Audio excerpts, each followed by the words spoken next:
about to go racing, folks. Is it a standing starter or what? It's Zach going to take us to the first lap. It is. It's all standing and they're off and racing here, ladies and gentlemen. Wet Zandvoort is underway, and Smith has got a beautiful jump there. He's just absolutely taken the P155 over the rest of them. But look at Marshall and Seymour go at each other here for second and third place. That's Marshall getting done there by Seymour. Just too cautious there on the opening stanza, and third place is now done here and sold already in three turns of Zandvoort. Beautiful stuff here. We've got action happening back down the field. Eccleston's in a bit of a battle here too. They're all starting to try and file their way. Look at Matt Munro up the inside there. Just sends it straight up the inside on both of them. Gets a 2-for-1 deal, there's Matt for now. Ferber's just going to have to slot in behind him and Eccleston too. So a really, really good showing here from Matt Munro. Just eager under brakes, and there's a spinner as well. Whoa. Oh my goodness me. That is huge there in the background from the erection. He has just gone backwards at a rate of knots. I can't catch up to him. That's how quick he's gone down the grid. There he is. He's just absolutely spun it, and he's taken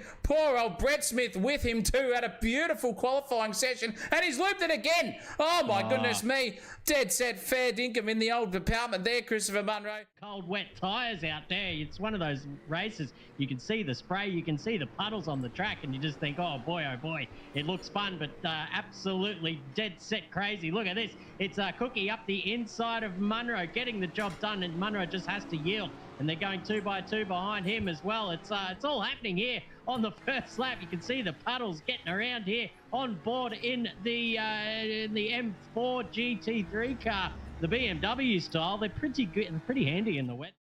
Not over here though, ladies and gentlemen. Seymour has got up to the rear end of Dan Smith here at a rate of knots. It was 3/10, and it's hovering around that 4.5 tenths there, Christo. And he's not letting go of the championship leader, is old Seymour. Yeah, Seymour Butts just doing it butt style here in number 2. I don't think we've seen Alexander in this series so far. Oh yes, maybe we saw him last week, but I was not here for that one. But dead set coming in with the pace as well. We've got Marshall that we saw in the Gen 3 series on Sunday night as well, with an absolute one of the best drives I've seen in my life. Came from the back of the grid and absolutely carved him up in the Gen 3. So it looks like he is rip-roaring and ready to go with a bit of TC and a bit of ABS as well. And have a look at Mr. Blendline TV here, Christopher. He's going forward. He's 8 tenths away here and looking pretty good to get P3 off Marshall. Yeah, it's where you want to be as well. You've sort of cleared most of the shenanigans down there in the mid-pack, and now you can just sort of put your eyes forward, get the pace on. Look at Marshall. Look at that line he takes right out wide, gets the slingshot effect, and I tell you what, he'll be just pulling tenths down this little not-so-straight here at Zandvoort through 5, 6, and into the right-hander at 7 at the top of the hill. And should I say that? Marshall's absolutely binned it, and he is gone. That's massive damage for him. He's taken Budge with him as well. There's not much he can do about it, because that was he found himself on the inside wall there before turn 6. That is absolutely insane, Zacko. Let's see what the hell happened here. This is incredible. He's just lost it. I guarantee he'll lose it right there. Yep, the old tank slapper. Whoop-de-doo around, smashes the inside, collects poor old bloody, what's his name there as well, Budgie Smuggler. And I'll tell you what, that would have been dead set poor on each other's end if it was deliberate. And look at that car. It is absolutely shagged. That's got more hits than Elton John's rear end, I'll tell you what. He's done it out. He's gone. He's to the pits. He's thinking about how he can go in a race too. Have we got 1 lap left? Have we got no laps left? We do not know, but the lead has up to decision here for 2/10 of a second. Look at the closing speed there of Seymour versus Smith, and Smith is all dancy on the rear end too. Just absolutely going for it. He thinks it's the last lap here, I reckon. Seymour's hanging on by an absolute big stick here at the moment. They're going to cross the start-finish line here. It's going to be a photo finish for first and second. 0.05 of a second between P1 and 2, and Seymour takes it. Absolute scenes here at Zandvoort for P1.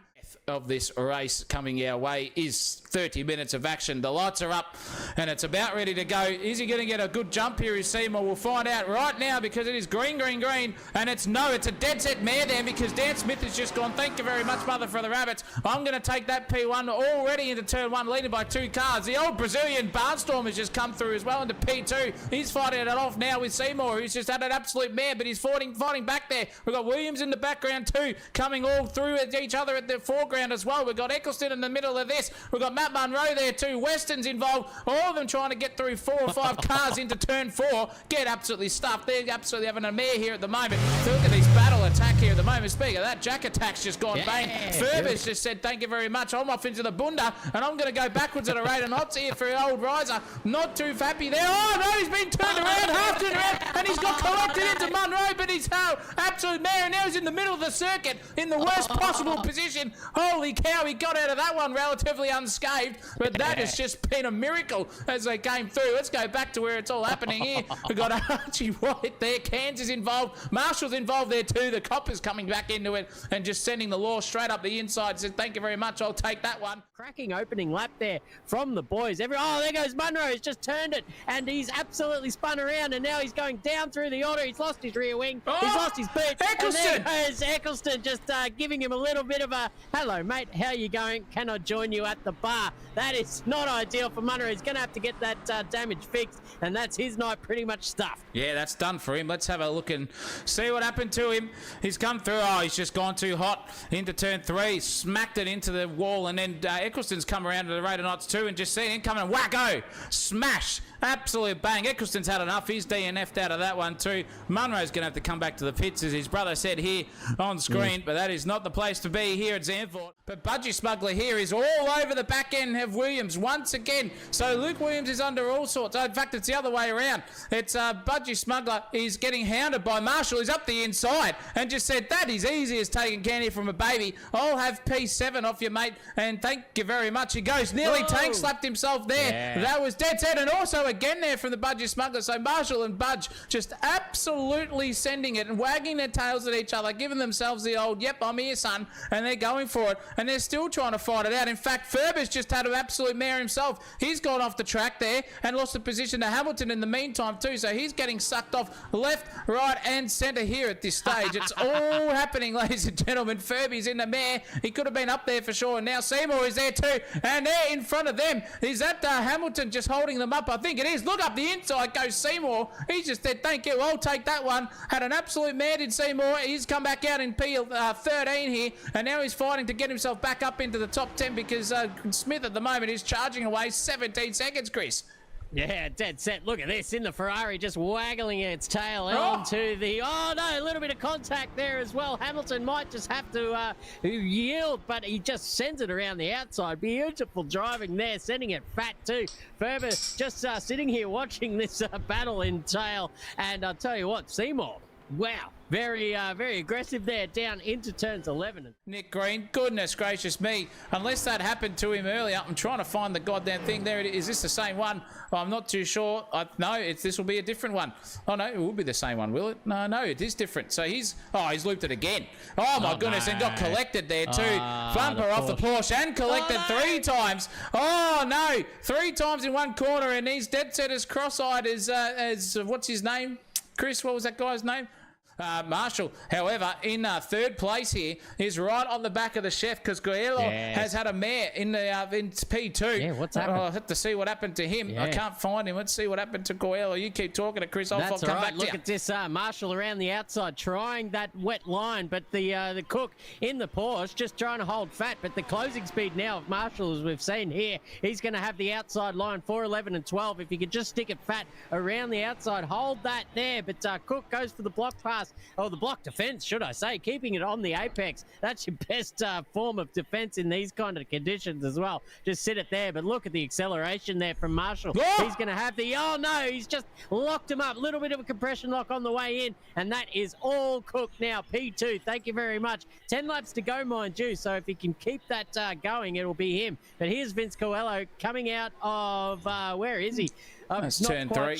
Turn 3, and just, too much momentum there in the rear end, doing Porsche things in the wet. Too much curry on the right-hand foot there as well, and just lost it. Yep. But it's inherited Marshall a beautiful place as well. The chef has got no front bumper on his car because he came through and collected the spinning Nick Green there as well. So dead set there at the moment. He hasn't got any downforce going for him, but and he's about to lose another place here, I would say, to Seymour too. So the Chef is under all sorts. He's got 39 covers here to get out in 5 minutes, and Gordon Ramsay is just shouting in his ear, and Marco Pierre White's about to come to the table and slap him on the wrist just with the quiet, "You're not good enough, son," and then keep going for it. This is scary stuff here. Look at the closing speed of Seymour here. He's right on his clicker again, all up and down. Jeremy Bodd's gone bang with a super chat with $8. Thank you very much, mate. Appreciate that. And the racing keeps going on here too. It's all up and down the field. The Chef has got no front air dam on his car, so he's got a beautiful slipstream here. And up the inside, is he going to take it off the compass into turn one? No, they don't. It's side by side again. He's going to get this overlap, in fact, and just slice the front end off that Ferrari. Thank you, mother, for the rabbits. Back into P4 goes the Chef. And I'll tell you what, he came at pressure point at the right time. He just delivered those 39 covers and said, "How about that, you two Michelin star boys?" And now Seymour's up the inside of Weston. They're side by side drag racing now on the back, not so straight of Zandvoort here. They're going hammer and tong. It's got two Ferraris line astern, and now Weston just had to absolutely yield, and yield too much, because here comes the budgie smuggler too. Nearly rear-ended him there as well. Just gave him a good old ass pounding for sure. But crikey's in the fair dinkum department. Smitho, Budge and Ferber are now all involved in this one. This is three-way truck suck train battling going on, and up the inside, that is a send and a half there from Agent Smith holding the budgie smuggler, and Furby's going to try and get it around the outside. If he can stick it on the right-hand side, he's nearly there too. But I'll tell you what, Agent Smith has been turned around, half pirouetted in fact, and just survived there. That was a bit hairy in the old Greek's back department. Jeez Louise, Furby's got a free kick out of that one. Smith is not happy. He's oversteering that BMW, and Elnry go again. This is Budge, Ferber and Smith. This is incredible. Dead set, three-way battle here. It's absolutely fantastic stuff. These three guys getting stuck into each other, and now that's just released. Budge, Weston, and Weston, Seymour, and Cook up ahead, and now they can enjoy just a little bit of free air, because oh no, here we go, Seymour on the back of the Chef. I'll tell you what, turning on the afterburners, or the stove burners, as you would say. Pop the chicken in the oven, and it's absolutely cooking here at the moment. You can see from the bird's eye view here of Seymour, he just doesn't know where to go. He's just looking half defensive. His Cook goes into turn one, keeps him on the outside, actually drives him to the outside as well. Thank you very much. Very very nicely done there from Cookie. I tell you what, Seymour is one of the more feisty customers we've seen in this field. He will not leave anything to the imagination when it comes to the old overtaking situation. Here goes the switchback now. They're going to go side by side through turn 4, through turn 5 as well. This could be very dicey indeed. We've seen this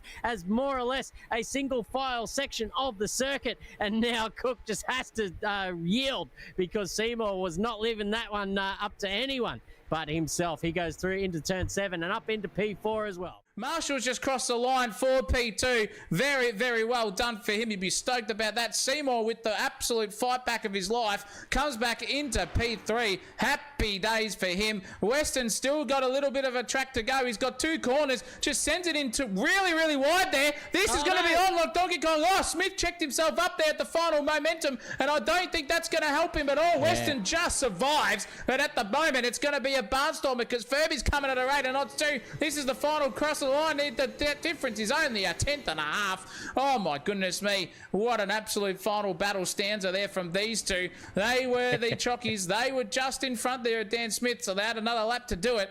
Oh goodness gracious me.